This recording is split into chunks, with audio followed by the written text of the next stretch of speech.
Okay, good morning. We are doing Chapter 6 today. We're going to finish up Chapter 6. There is a question in Learning Calix right now. It'll close in about 2 minutes.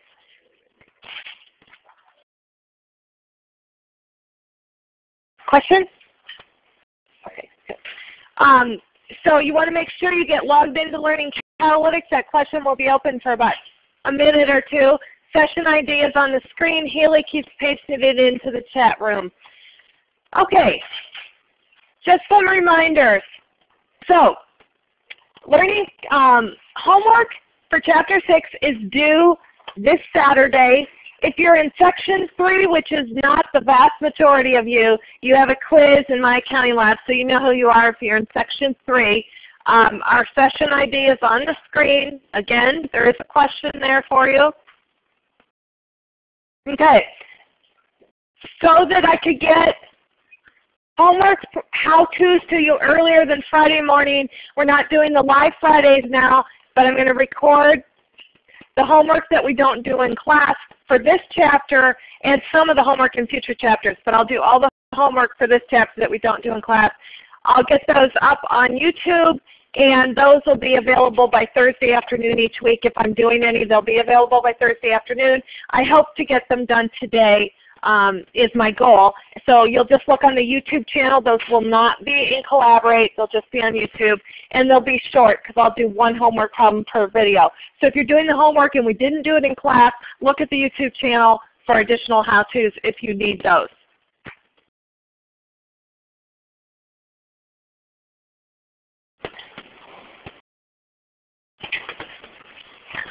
If the quiz doesn't show in My Accounting Lab, you're not in Section 3. That's an easy way to know. Okay. Okay, so there is a question in Learning Catalytics right now, so we're going to take the next minute and make sure it gets answered. Okay, tell you what, we're going to leave that Learning Catalytics question open while I go through this beginning part of the example. I'll tell you when I close it. It's going to close in a minute or two, so make sure you're logged in. Haley keeps putting the session ID in the window. And just a word about participation credit. I feel the participation credit's working pretty well. I have no plans at the present time to change over to accuracy because that would add like another layer of stress for everyone. So for now, it's it's participation. I will give you fair warning beforehand. I'm not going to pop it on you suddenly. So I'll tell you if we're going to change. I'll give you warning ahead of time. So for now, just assume it's participation every day. We'll let you know if we're going to change. Okay, so where we left off on Monday, we said there were 4 inventory methods. One, specific identification. You can only use it for big ticket items that you can identify. Then we have the weighted average cost method or average cost method. And then we went through FIFO, which is first in, first out. It refers to goods that we're selling, the cost flow of what we're selling. Then we get to LIFO, and that's where we left off on Monday. LIFO is our last units in are the first ones that we sell. So the most recent ones are getting sold first. Now remember, when we pick an inventory method, with the exception of specific identification method, the inventory method is an assumption about the accounting cost flows. It doesn't have to match how we actually sell the product. Specific identification can only be used with things that have serial numbers or unique identifiers, usually big ticket items. So specific identification can only be used in specific circumstances. But these other 3 methods, average, FIFO, LIFO, we can choose which method we use, we disclose it, and then we stick with that method. And it doesn't have to match how we actually sell our goods. LIFO means we're selling our most recent purchases first. So it's like a salt dome. You know, when they use salt in the winter, the snow plows, they're using the most recently purchased salt first because they're going and taking it off the pile. If we want to think about cost flows, milk, when we sell milk, milk is like FIFO in that we're selling our oldest milk first. They shove the milk into the front, the oldest milk into the front of the display case, and they're always loading the newest milk in the back. So that kind of illustrates the cost flow. That said, we can use any of the three methods from an accounting standpoint for milk. We can use any of the three methods from an accounting standpoint for salt domes. We pick a method and we stick with it, and it's accounting cost flow assumptions only. Okay, so now we're going to illustrate LIFO. This is the same example that we used for FIFO and for average cost Monday. But LIFO, again, just to refresh, we have beginning inventory. We had 3 t-shirts in beginning inventory that cost $10 each. Purchased 2 of them for $15 each that we have available for sale. We subtract. We have 1 ending inventory unit, and we sold 4. Okay, our beginning inventory is 3 units at $10. Purchases were 2 units at $15, giving us total cost of goods available of $60. And what we're trying to do with our inventory method is we're trying to say how much is our cost of goods sold, our expense on the income statement, and how much is our balance sheet, the inventory worth on our balance sheet. So with LIFO, let's deal with cost of goods sold first. So cost of goods sold, we have 4 t-shirts that we sold. LIFO means our most recent purchases were sold first. We purchased 2 t-shirts. So we purchased those 2, so we're going to have $15, the 2 that we purchased at $15. But we didn't sell just 2, we sold 4. So we take the 2 that we purchased most recently, and then we go backwards, back to beginning inventory, and we have to have sold 2 from beginning inventory as well. So we're going to use up all our most recent purchases under LIFO and then go backwards from there. So we have 2 at $15, 2 at $10. So our total cost of goods sold is $50. So the amount of expense under LIFO would be $50. Now the other question is, what's the ending inventory worth? Under LIFO, if we sell our most recent units, that means our oldest units are in ending inventory. And if we look here, we've used 2 t-shirts for purchase and 2 from beginning inventory. The only one that is left for ending inventory is that one in beginning inventory. So our ending inventory is $10 because it's the one that's left in beginning inventory. Under LIFO, our beginning inventory, our inventory, ending inventory is our oldest units. So ending inventory $10, cost of goods sold $50. We add the 10 and the 50 together, we get $60. And that gets us back to our total cost available for sale. Another way I could have done this is I could have said, okay, I've got $60 I need to allocate between cost of goods sold and ending inventory. I know my ending inventory, for example, is 10. So I'll take 60 minus 10 and I'll get to the 50. I could have, once I had the 50, I could have taken 60 minus 50 to get the 10 as well. So if I know my total available for sale, I can just calculate one of the other ones. And we're going to do some more practice with this today, starting now. You have about 10 seconds to answer the question that's in Learning Catalytics. The question that's in Learning Catalytics right now. Which of the following businesses would use a specific unit cost method to account for inventory? Automobile business, jewelry business, real estate business, or all of the above? So we've got about 5 seconds left to get an answer in. Again, it's participation. So enter your answer.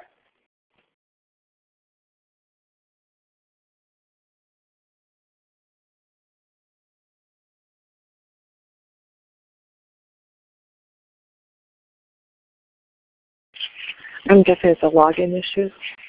That's what happens when they're not logging in with the correct. Yeah. Mm-hmm.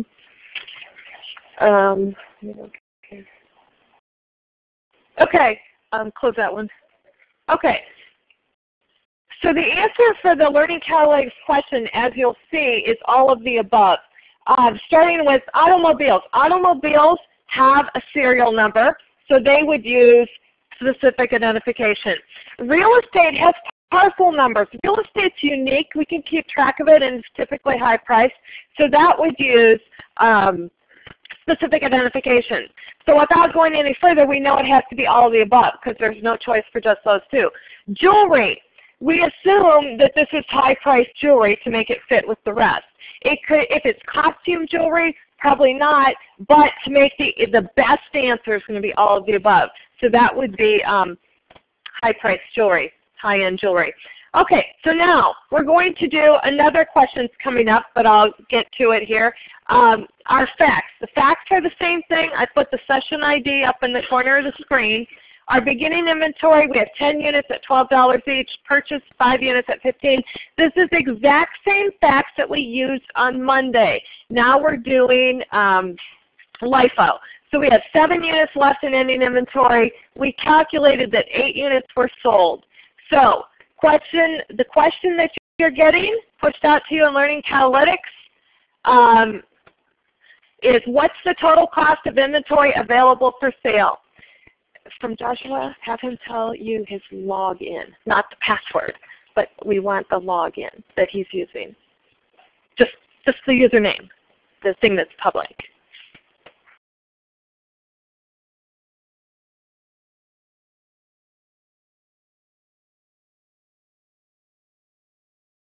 He can also go in through My Accounting Lab. Did he sign into My Accounting Lab and go in through Learning Catalytics that way on the computer?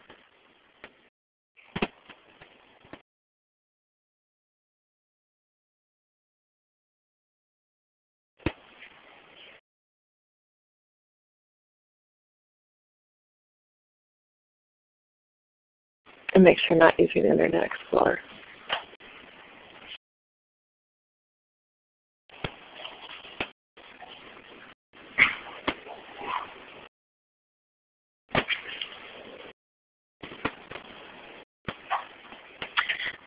Okay, total cost of inventory available for sale. When you're trying to get that number, remember that it will be beginning inventory plus purchases.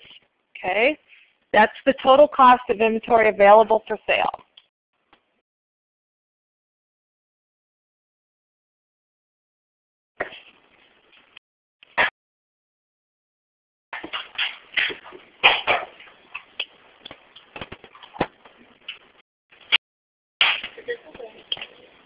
Mm-hmm.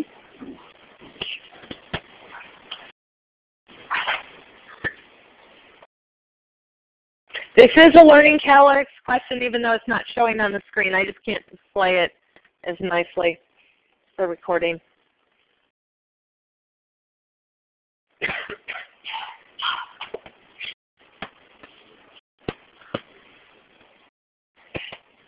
Make sure you're answering in Learning Catalytics.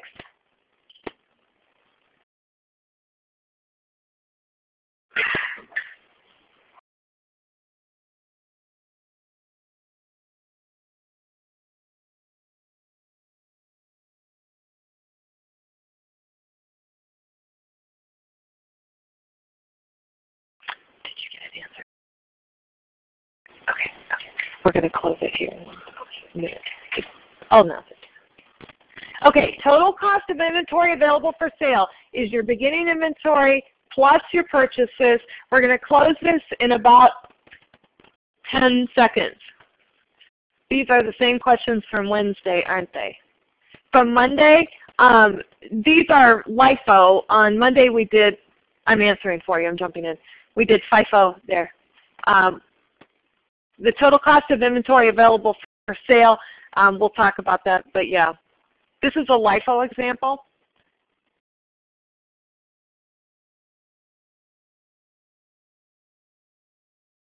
Okay, 5 seconds.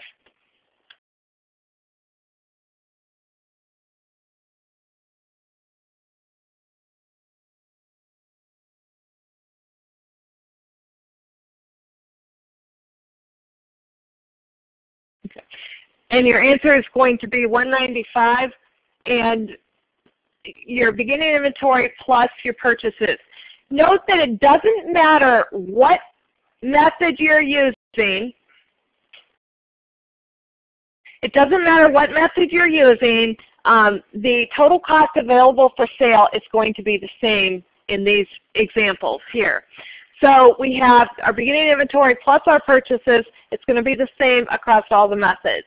So the 195 is going to look like a question from Monday, but it's this one, but it's to make the point that they are the same.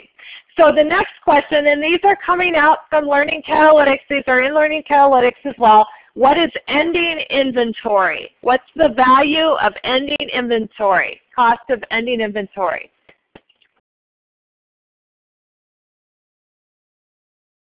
Okay, LIFO, your last in, your most recent purchases are the ones that are sold.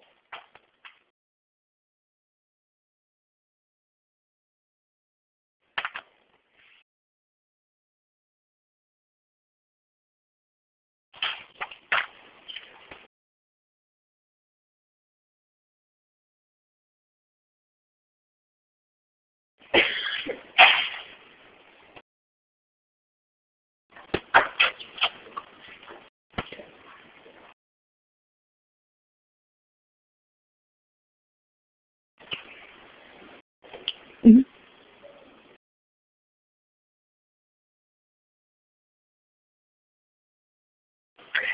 Depends what method you're doing.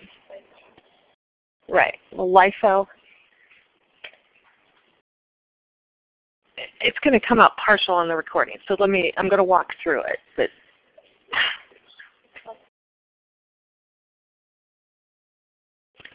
okay, so under LIFO, remember that LIFO stands for last in, first out. So the most recent units you've purchased have been sold. This question is asking about ending inventory. So if the most recent units have been sold, ending inventory has to be which units? The purchased units are the ones that are sold under LIFO. So what's the ending inventory then has to be our oldest or newest units? Oldest, right? Because we're selling our newest units. What are our oldest units? Purchased or beginning inventory? What are the? Okay. Yeah. So beginning inventory is going to be your oldest units.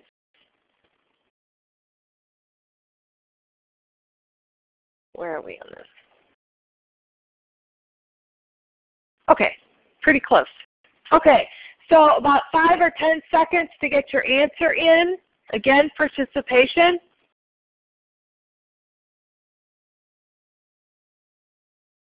Five seconds.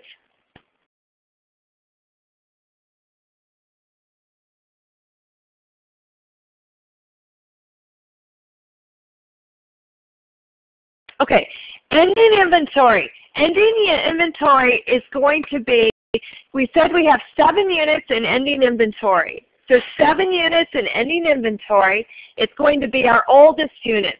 So we start at the other end. So ending inventory is going to be, start with our beginning inventory. Our beginning inventory is 10 units. We have 7 units in ending inventory, so we can use all 7 units from beginning inventory. So we have 7 units at $12. Our newest units are sold first, so oldest units are in ending inventory.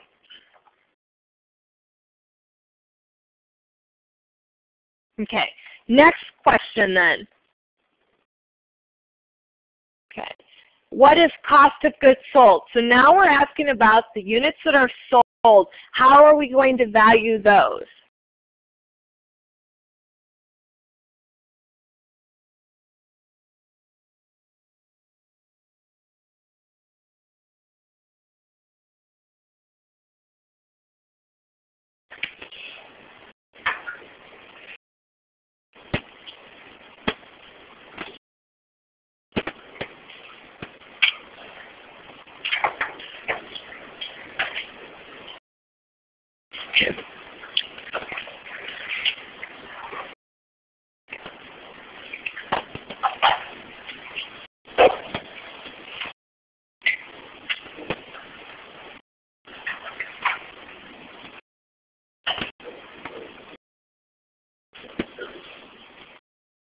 Okay, so when we're selling units,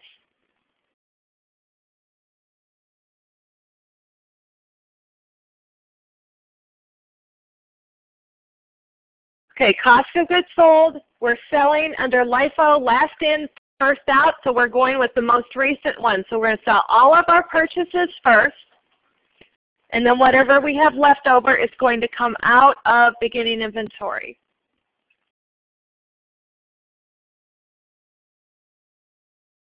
So LIFO, you're looking at your most recent units as being what's sold first. So you start with the purchases and then take some, whatever you need left, out of beginning inventory. Alternatively, on this one, and anyone, if you know your total cost is $195, you're saying that $195 is the total of ending inventory plus cost of goods sold. So if you know $195 is your total and you know that ending inventory is $84, you can take $195 minus $84 to get the cost of goods sold. It will work every time. Your total cost of goods available for sale will be equal to your ending inventory plus your cost of goods sold.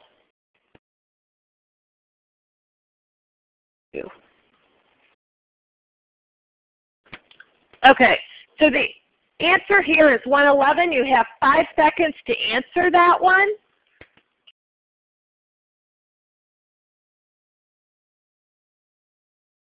Get your answer in. She's going to close it in 5 seconds. Answers on the screen. 111, pretty easy.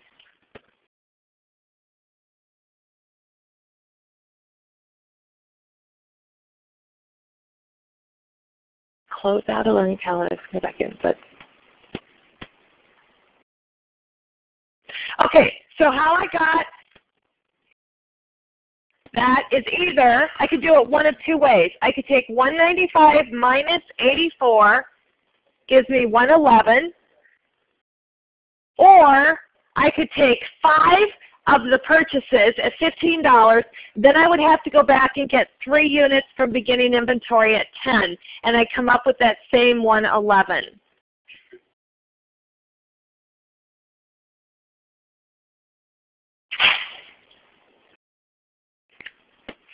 Okay, Let me close it.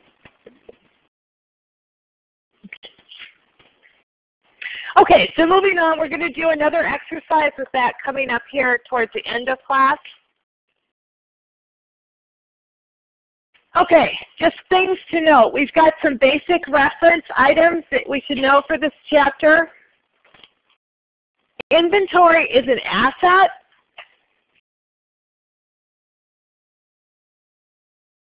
Cost of goods sold is an expense.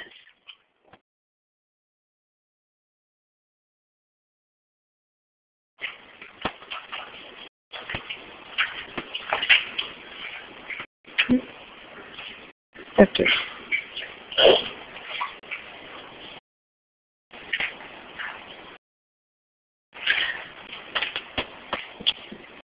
In a few minutes. Sometime. Okay, assets are on the balance sheet. So we have inventory, it's an asset on the balance sheet. It's a current asset, meaning it's going to turn into cash or be sold within a year. So it's a current asset. Cost of goods sold is an expense. We're going to see an income statement coming up here. Okay. So balance sheet. So we said inventory is on the balance sheet. It's under current assets. This is Exhibit 6-2. I just wanted to show you what, you might want to make a note of Exhibit 6-2. Inventory goes after cash. So cash is always at the top of the balance sheet. Then you usually typically have short-term investments or accounts receivable. But the important thing to know is inventory is below cash on the balance sheet in current assets. And then income statement, we have sales revenue minus cost of goods sold gives us gross profit. We're going to do an income statement later today. But those, some things to note. Inventory on the balance sheet is valued at cost.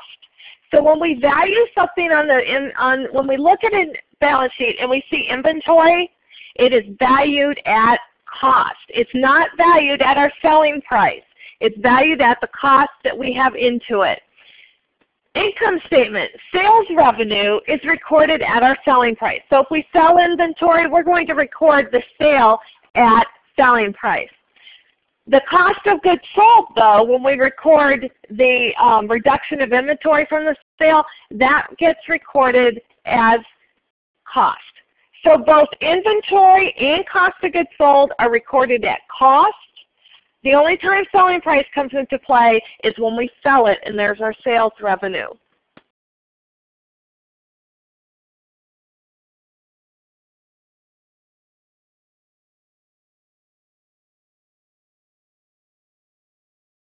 So inventory and cost of goods sold are recorded at cost. Only sales revenue is recorded at selling price. We have some other things to know and some basic journal entries that we should just kind of have as a reference. We have two forms of inventory. The number of units of inventory are typically, we can get those from the accounting records, because we typically, if we're using a perpetual inventory system, when we sell something it reduces inventory, when we buy stuff it increases inventory. So we can look at the accounting records to find out how much inventory we have. Every year, however, at a minimum once a year, we have to do a physical count. If you've ever been in stores and they have tags on things, a lot of times Regis Inventory is a service that will come in and do inventory counts. That's because we need to reconcile a physical count with what's in our records, because physical counts have to prove out our records. Records are wrong oftentimes because of errors, data entry errors, and also because of theft. So we have to prove out. So you'll see physical counts being done to substantiate what we've got in the records. Then we have something called consigned goods, or goods on consignment. So a way to think of this, these are goods that consigned goods we could be offering for sale, but we don't own them. So let me give you an example. I always mess the name up. Bricker McKay, you know, the store in downtown Kent. I always say it's either McKay Bricker or Bricker McKay, one of those.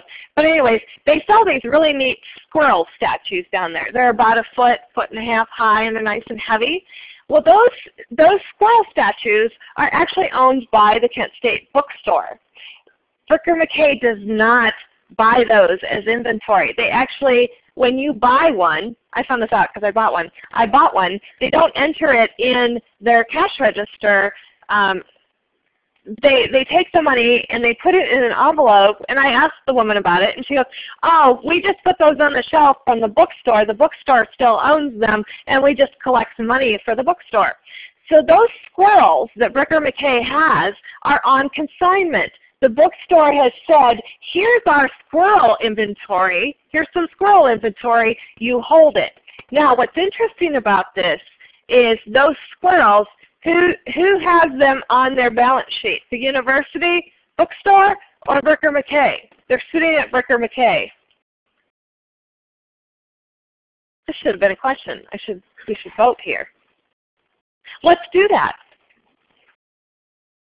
Okay, I'm going to throw out a question there. Let's see how fast I can type.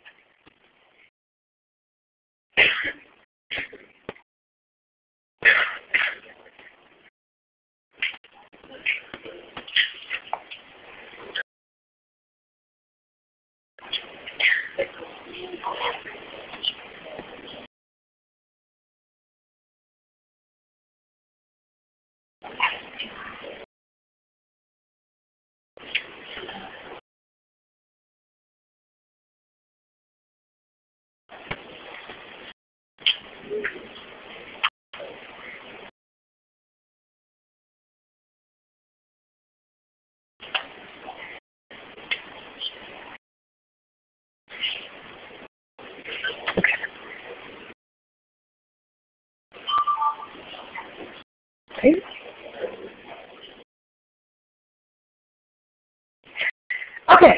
So the squirrels that the bookstore owns, they're sitting down on the shelves at Bricker McKay. So who owns them? This is out on Learning Catalytics for you to vote. Not who owns them, who has them on their balance sheet? Okay, are those squirrels that are housed down in Acorn Alley or downtown Kent at Bricker McKay, are those on the balance sheet for the bookstore or for Bricker McKay?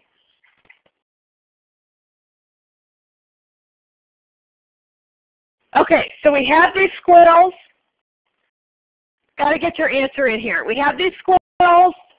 The bookstore sends them down to Bricker McKay. They're on Bricker McKay shelves, but the bookstore still owns them. Whose balance sheet are they on? 5 seconds to get your vote in, either A or B.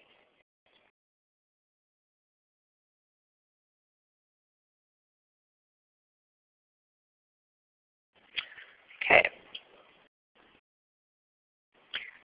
Again, get your answer in. Any answer will do at this point, so you get credit for participation.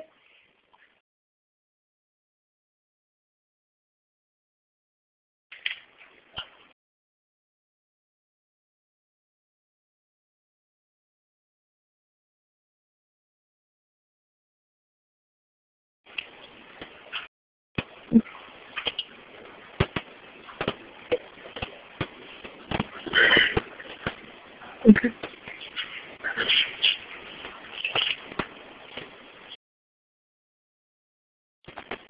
Okay, everyone in here, you know that even though it's not on the screen, there is a question on Learning Catalytics. I'm asking, giving you another few seconds to answer because we're missing a chunk here, like 20 people or so.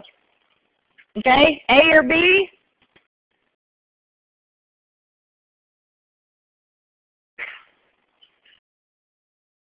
Okay, 5 seconds and we're close it in 5.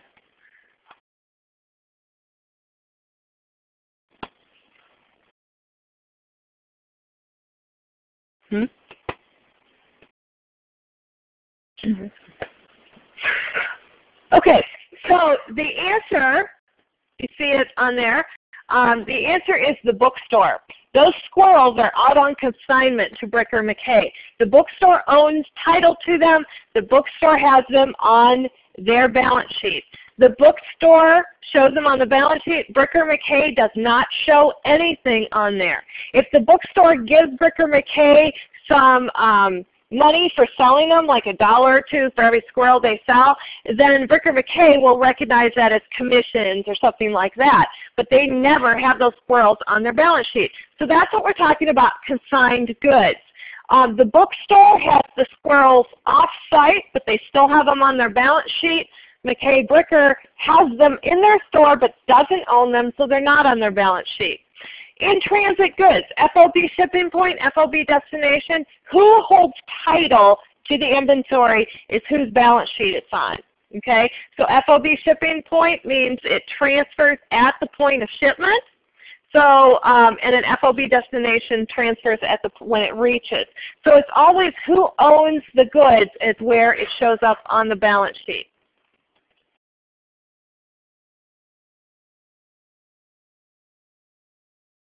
Okay, we've got a question out on Learning Catalytics coming up. This question, inventory is presented on the balance sheet at the selling price of the item. Should be out there for you now. Yes. Okay.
Okay, inventory is presented on the balance sheet at the selling price of the item.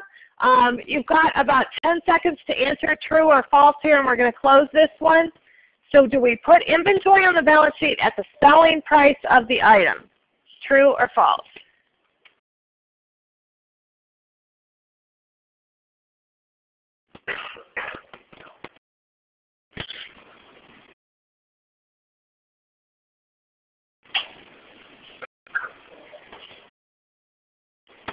We need Jeopardy music.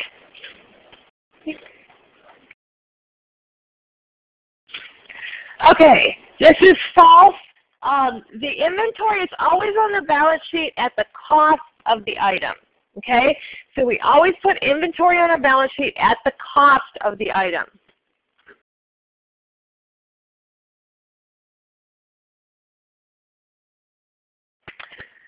Just a reminder, this you had on Monday. I just wanted to call attention to it. These are the really key formulas that you need when you're doing the homework for this class and when you're on your reference sheet for the exam. I would definitely have these from the beginning from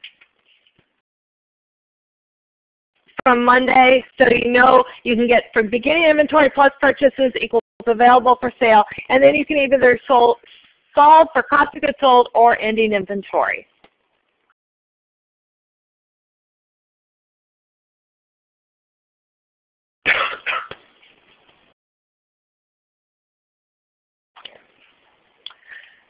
Okay, now we need to talk about some accounts that we see and what those accounts mean.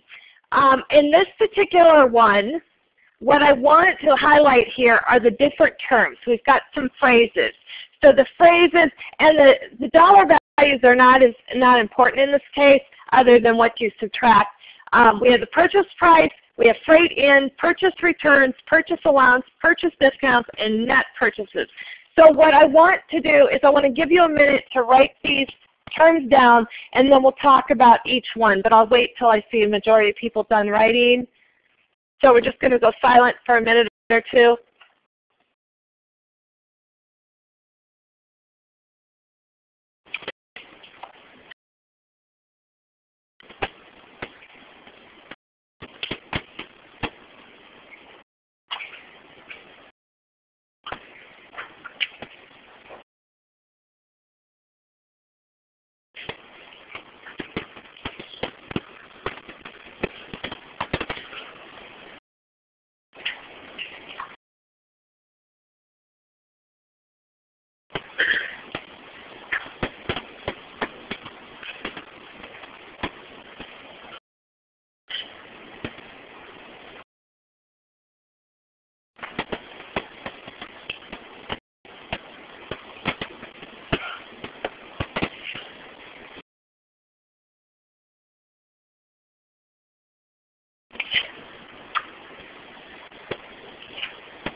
Okay. Yeah. Okay. So, and just a reminder, these slides are on, the PowerPoints are on Blackboard as well. So, first one, purchase price, that's pretty straightforward. That's what we pay for it, the invoice price. Freight in. Freight in, a very specific term. It includes the word in. Freight is not the same as freight in necessarily. So freight in is the cost of shipping our inventory to us. We're the seller. So we're selling this inventory. So we're the retailer. So this is the cost to get the merchandise to us. So when we buy our merchandise to offer for sale, this is the cost of getting it to us. This is not the cost of shipping sold merchandise to customers. This is the cost to get our inventory to us. So that is freight in. Okay, purchase returns. This is where we get something and it's the wrong thing or it just completely will not work. We return it. Okay, so that's a purchase return. Purchase allowance. Here's an example of a purchase allowance. Let's say you buy a refrigerator for the break room at work. Okay, so you buy it from H.H. Gregg. H.H. Gregg delivers it, and as they deliver it, you look at it, and it has a dent on the front. Okay, so you say to the H.H. Gregg delivery person, it's got a dent on it, and the delivery person then calls the main office and comes back to you and says, okay, we can give you $100 off if you keep the refrigerator with the dent. Okay, that is a purchase allowance. This is where something's not quite right, and they're giving you a little bit off of your invoice for it. So it's to make up for something, to allow for something. So purchase allowance, I like to think of the dent in the refrigerator. You know, they give you $100 and you say, sure, I'll just put a magnet over it. You know, so, but the purchase allowance is the seller gives you some money off because something's not quite right. And then purchase discounts. These are all very specific terms that have very different meanings. A purchase discount is when we pay our invoice, say, early. We pay it within the discount period and they give us a certain percentage off. This we saw in accounts receivable. For example, 210 net 30, we get a 2% discount if we pay within 10 days. That's a purchase discount. So these terms are all very specific. You need to know what each thing is.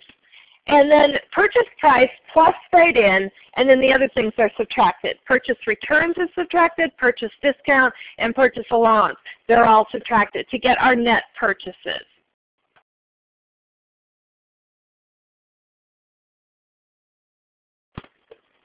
Okay, now what we're going to do is we have 3 journal entries. These are just good to know because it tells you what's happening when you buy inventory, what happens to your financial position, and when you return it, etc. So, and we're not going to dwell on journal entries, but it's good to have these 3 entries off to the side somewhere. So let's say we purchased $1,000 in merchandise. So we're purchasing this for our inventory. We're going to have an asset now, inventory, for $1,000, and we're purchasing it on account typically. So we're going to credit accounts payable. So we recorded purchase of merchandise. So when we purchase merchandise on account, we're going to debit the asset inventory and credit liabilities. So we're increasing assets and we're increasing liabilities at the same time.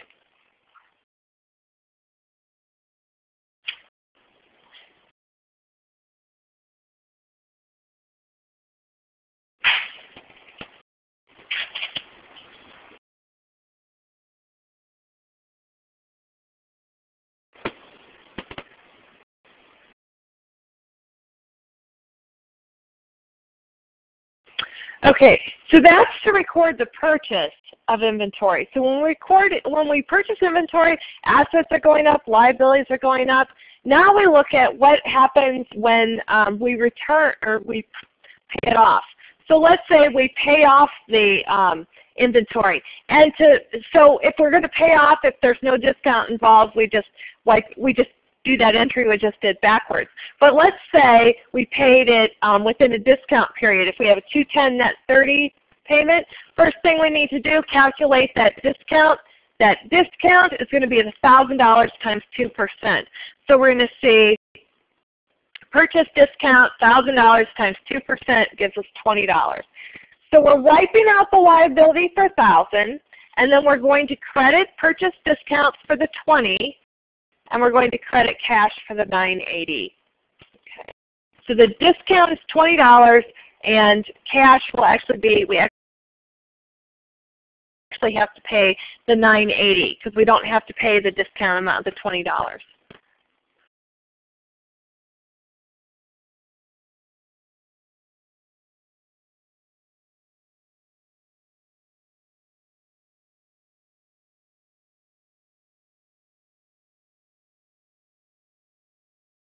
Yeah, if you have the original PowerPoint, notice that I changed. It's not an error as much as a preference. So I changed the credit, the initial credit. If you have the pre-printed PowerPoints, it said inventory. I changed it to purchase discount.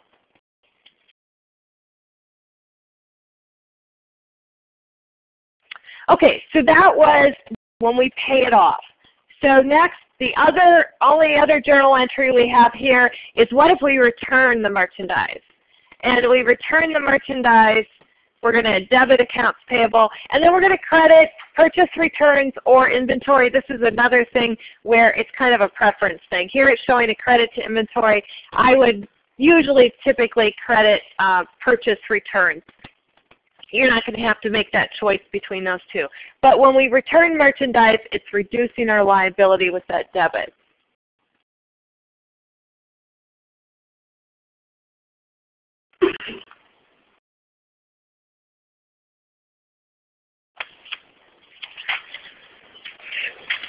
We're doing 6-2 now, right?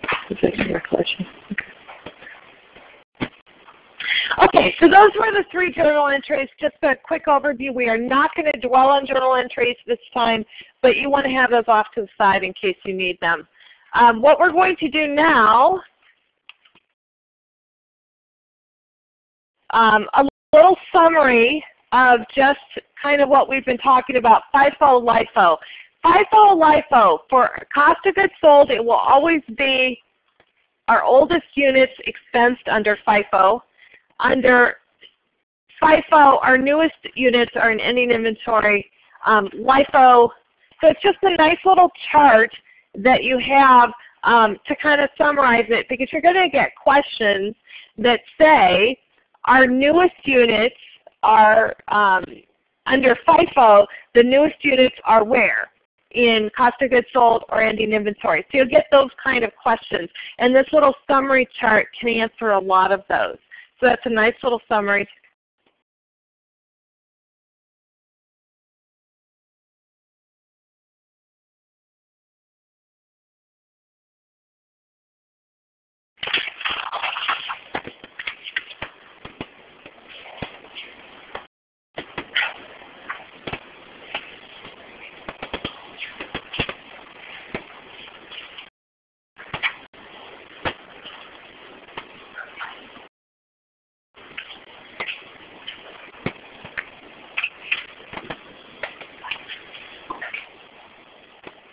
Okay, next, yeah.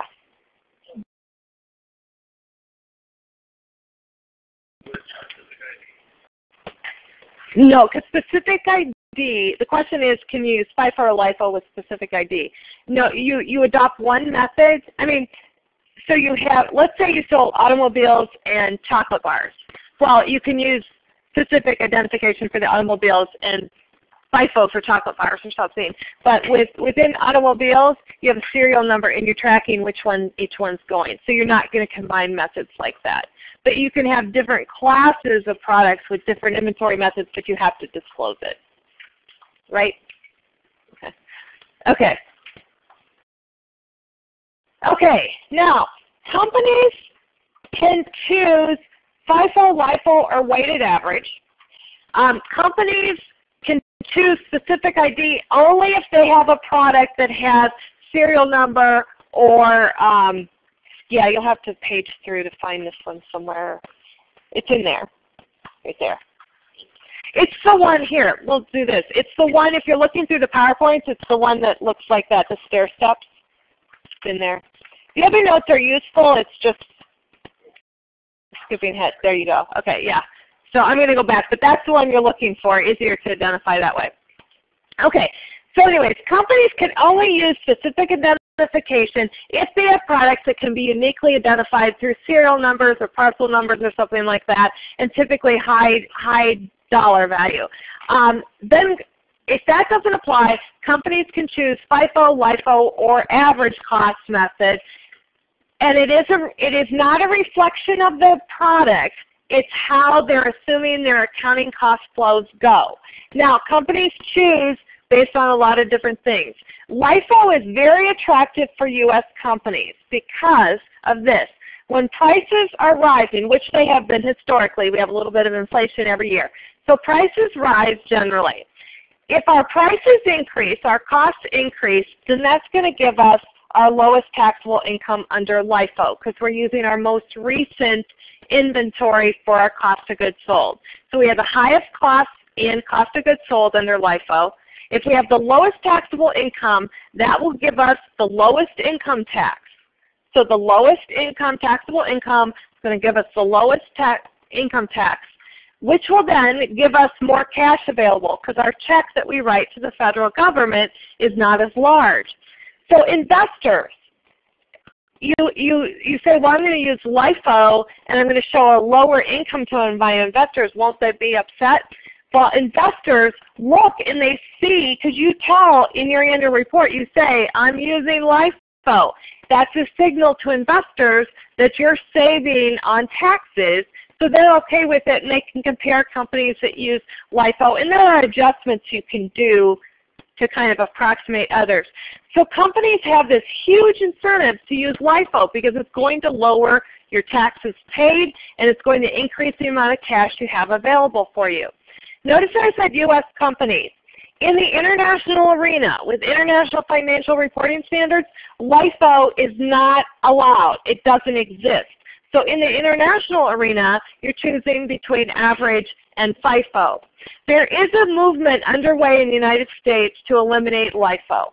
If they eliminate LIFO, many companies are going to have huge tax bills because it's called a LIFO liquidation. You're going to be liquidating all this lower cost inventory. So it'll trigger big amounts of income. So for right now, LIFO exists. LIFO will result in the lowest taxes paid and the most cash. So that's one of the reasons companies do end up picking LIFO a lot in the U.S. Now, comparing FIFO and LIFO then. LIFO is going to give you a more realistic net income figure because it has the most recent cost on the income statement. Okay? So that's why, so if a company says, I want my income statement to be the most realistic one, on the other hand, FIFO is going to give you a more up-to-date inventory cost because FIFO is putting your most recent costs in inventory. So a company has to kind of choose between the two. Do we want a better, more realistic balance sheet or a more realistic income statement? And then you have the tax implications. And then some companies just go middle of the road and say, we're going to use weighted average and all the calculations that go with that. So it really is up to a company. It's a very personal decision for each company to decide what they want to do. But for right now, all three methods are available to be chosen. Okay? Okay. So that's FIFO and LIFO. LIFO has the lowest income, then FIFO is going to have the highest income. Okay, and weighted average will be somewhere in between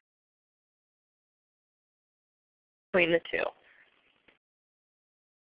Okay. Now we're going to do exercise 6.2. Now exercise 6.2 is going to take a fair amount of paper. So what we've got here is we have a company started the year with 100 containers of ink. Now it gives us our beginning inventory cost per unit in average cost of $8.30, FIFO cost of $8.40, and LIFO cost of $8.10.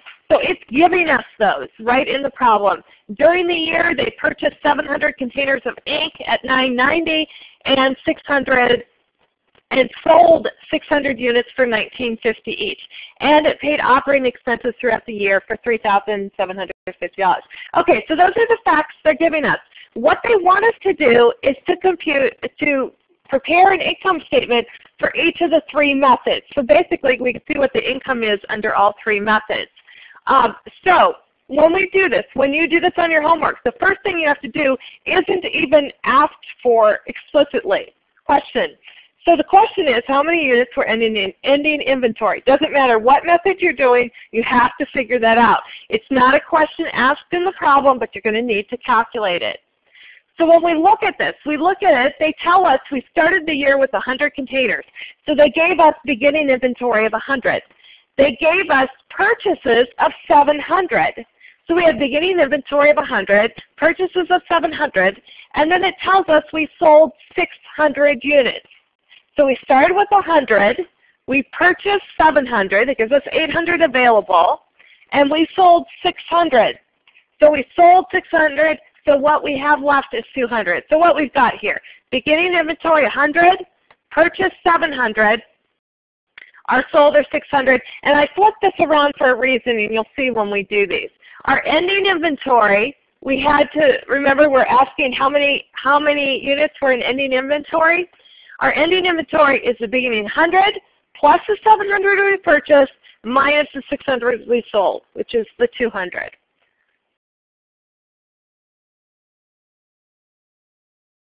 Now this little table I have, the beginning inventory plus purchase less ending inventory equals sold, that we're going to use 3 times. So we're going to actually write it again and again. So we'll have it 3 times. We'll have one for average, one for FIFO, and one for LIFO. And right now what I have written on here is all units. And this will be the same for FIFO and LIFO. Right now we're going to do average. But just so you know, when you see this red thing appear again, what we're trying to do for this is it's asking us to do our income statement. So it wants us to calculate our cost of goods sold. In this problem, they're not asking us for the value of ending inventory. It's asking us for the cost of goods sold. But these are in units. We start with 100 units.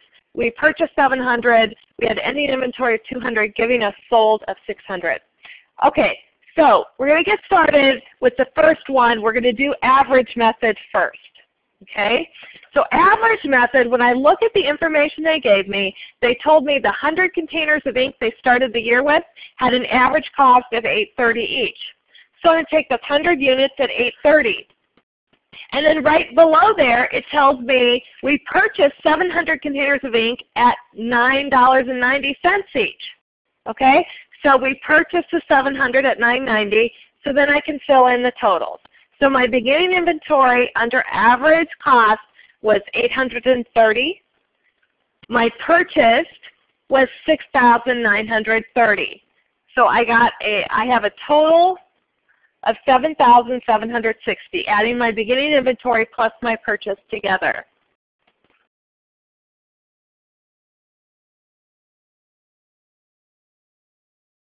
Okay, the $7,760, that's the combined, that's the total cost of inventory available for sale. It's also the total cost of ending inventory plus our sold units, our cost of goods sold. So that $7,760 is the total, also of beginning inventory plus purchase under average cost.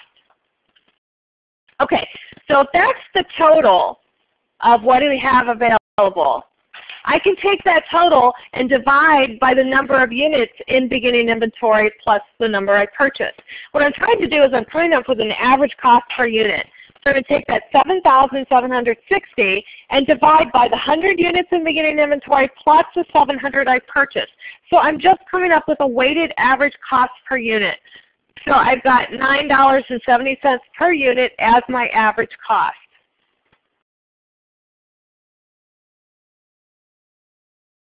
Okay, so if my average cost per unit is $9.70 a unit, then I'm going to take when I'm asked for my cost of goods sold, I'm going to take the 600 units I sold times the 970.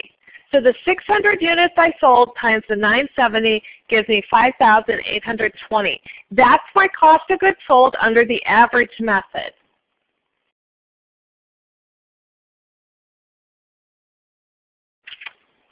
Now that 5,820, make note of it because we're going to see it on the next slide because all of this is going to disappear. Now the requirement for the problem is to construct an income statement using average cost, FIFO, and LIFO. So on the next slide what I have is an income statement with 3 columns, 1 column for each of the methods. So what we've got here. So note that when you do the homework, of course, the first thing is the name of the company. The second one is the name of the statement. The third one is for year ended December 31st. Since this is an income statement, it's for a period of time. And then our income statement format will be our sales revenue minus cost of goods sold equals gross profit minus operating expenses equals net income. I'm going to go quiet for a minute while people write, and then I'm going to come back and talk some more about these.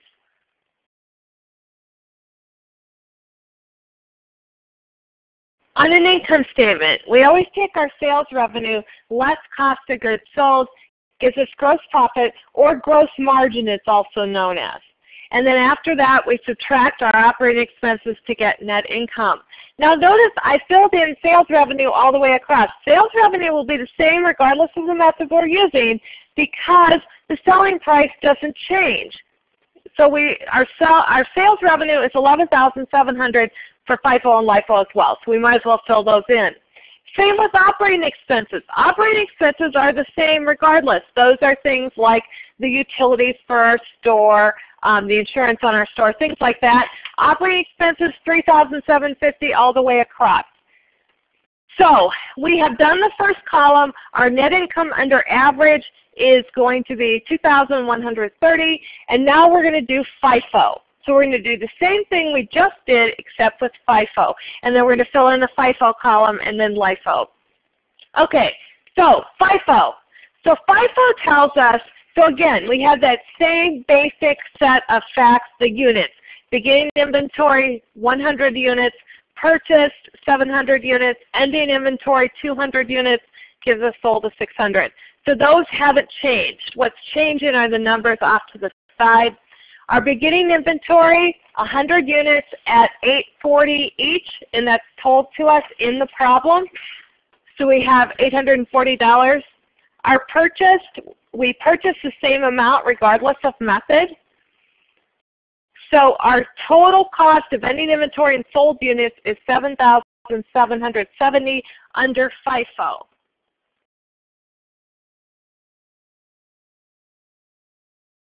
Okay, so we have the total cost of $7,770. Now, under FIFO means we sold our oldest units first. And again, I write that down because it's easier for me to remember what I'm doing.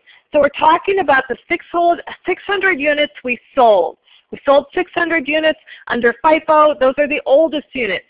So I'm going to go with the beginning inventory and start with those. So we have 100 units at $840, okay? And then I still need another 500, so I'm going to take those out of purchased. So 500 at $990. So that gives me total cost of goods sold under FIFO of $5,790.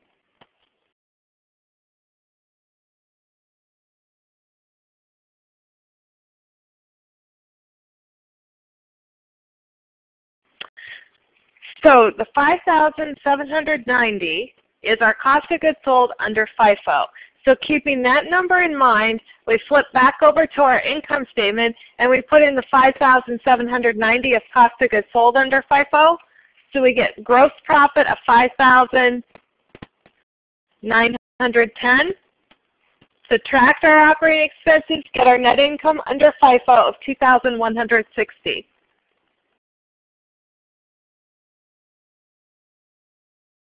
Gross profit is going to be your sales revenue minus your cost of goods sold.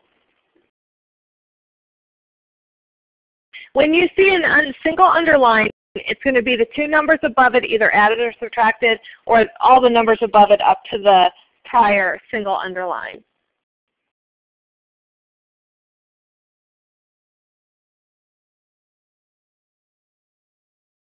Okay, so we've done FIFO. Now moving on to LIFO. Okay, so LIFO. Now LIFO, it tells us LIFO cost is $810 each, so we get $810, and we get our total cost is $7,740. So the same number of units, we just have a beginning starting number that's different.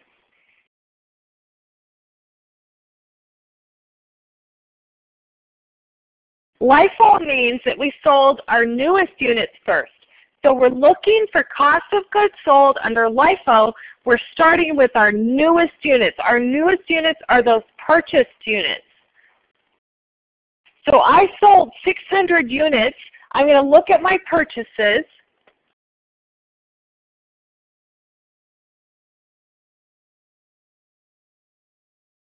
And all 600 units can come out of my purchase because I purchased 700 units. So there's enough to take my 600 for my purchases. So 600 times 990 gives me cost of goods sold of $5,940.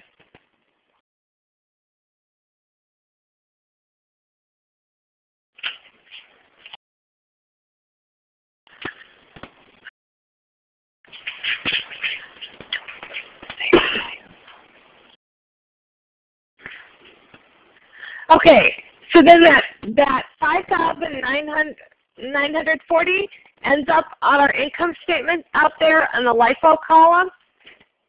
So we subtract the 5,940 from the sales revenue to get our gross profit, and then we subtract operating expenses to get net income. And we've pushed out a question in Learning Catalytics. I'm going to show it on the screen right here, but know that it is in Learning Catalytics. I want to get it in the recording, so it's showing right now, and then I'm going back to that income statement. But there's the question. The FIFO method assigns the most recent inventory cost to expense. True or false? And there's the income statement if you still were writing.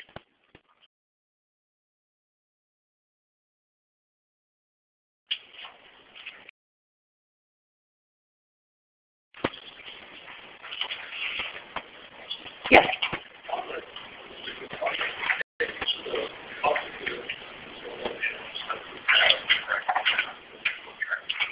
On the statement, should the cost of goods sold and the expenses have brackets around them because we're subtracting them? No, they should not. Because cost of goods sold, remember we're thinking about the ordinary investor. The ordinary investor would know that if it has a brackets around, it is possible to have a negative expense. So we don't want to do that. Okay, get your answer in for this one. And we're going to cut off the question in about 10 seconds. But if you're looking for the answer for this, it would be, where are we on this one? False. Okay, so the answer is false. Get your answer in. We're cutting it off in 5 seconds, so make sure you've answered. And that's it for class today. I will see you Monday. Remember, homework's due this weekend.